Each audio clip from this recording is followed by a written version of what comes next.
Hello everyone. Today I'm actually going to be giving you an update on the Polymoog 203A I'm restoring. This is the reference oscillator board that goes in the synthesizer model.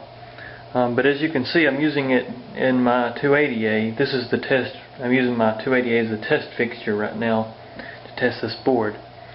But anyways, I finally got this board here working completely. And this is a very early reference oscillator board. This is actually revision B, which is the second board ever made for the Poly.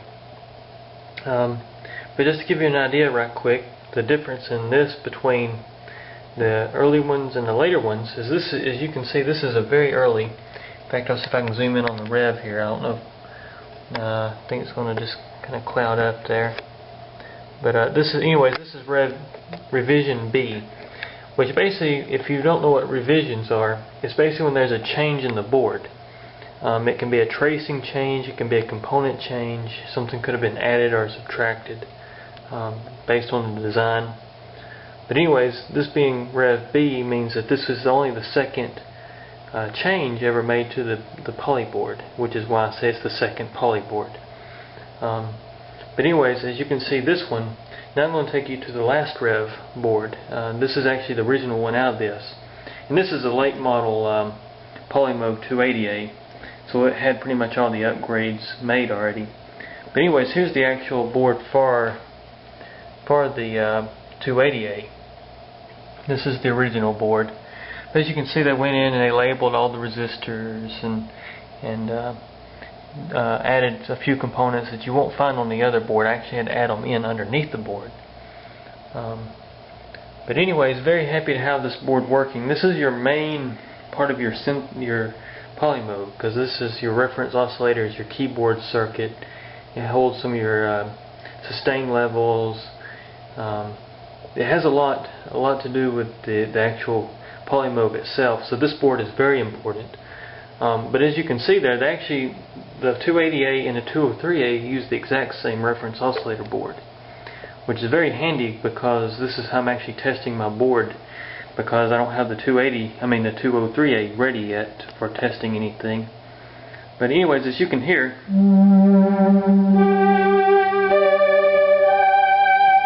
it works really nice. It sounds really good.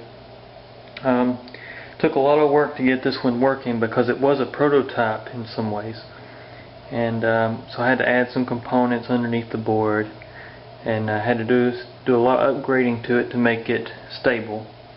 And it still needs just a tad bit work. There's still a few little bugs in it, but I'm going to have to work it out after I put it in the 203A, because I got to recalibrate it based on the difference in the two.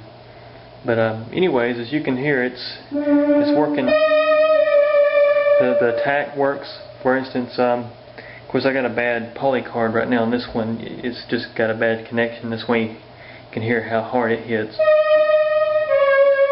based on all these. But just to give you an example here of something that the Polymoog can do, you have, the harder you hit the note, the louder the sound. Then also you got your got to turn it down for this.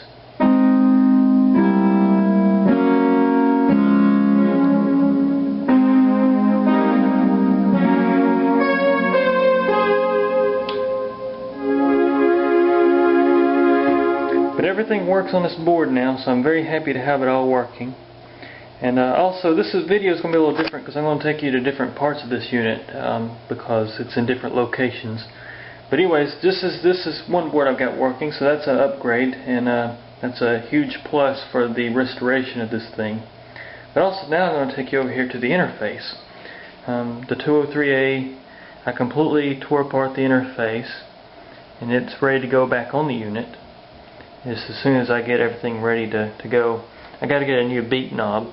I had to actually cut that one off. Somebody had rounded off the end of the screw that held it in, and so I had to work that out and just cut it off, which I hated to, but I didn't damage the part. I was real careful when cutting it, so all I got to do is get a new knob. But anyways, this is the update on this. So as you can see, it's coming along pretty nice. A lot of work is going into this thing. Because this thing here is a little more rough than the 280A was when I got it. So it's a little deeper restoration. But anyways, now I'm going to take you down to the actual keyboard chassis itself. So here we go.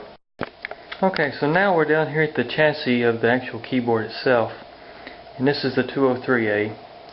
And as you can see, I'm working on all the key bushings.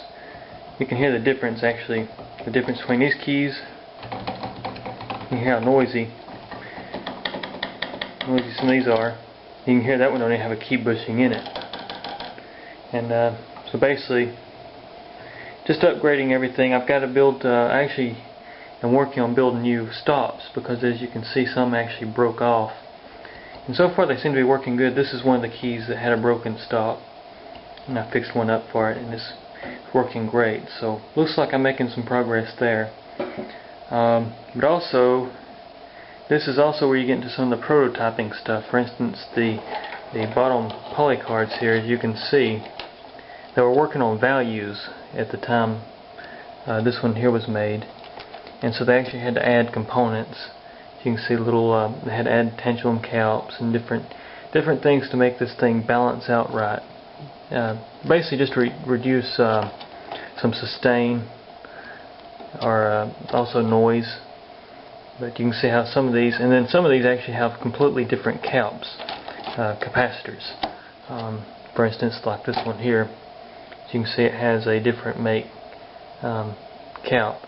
But also, the little, I can't zoom in on this camera too well, but also some of the little capacitors actually cracked apart, so I got to rebuild the poly cards as well. Power supplies, I'm looking for a Moog power supply. It has a Fartron in it, which I don't really want to rebuild. I really would like to find a Moog power supply to replace the Fartron. But anyways, this is the progress I've made on the Polymoog so far, and still, as you can see, it's a lot of work to be done, but I'm getting there, and I think it's going to be a really nice instrument when I'm done. And also, just to give you an idea, I know I've mentioned this on my last videos, but this is serial number 1265, which makes this the 265th Polymoog ever built.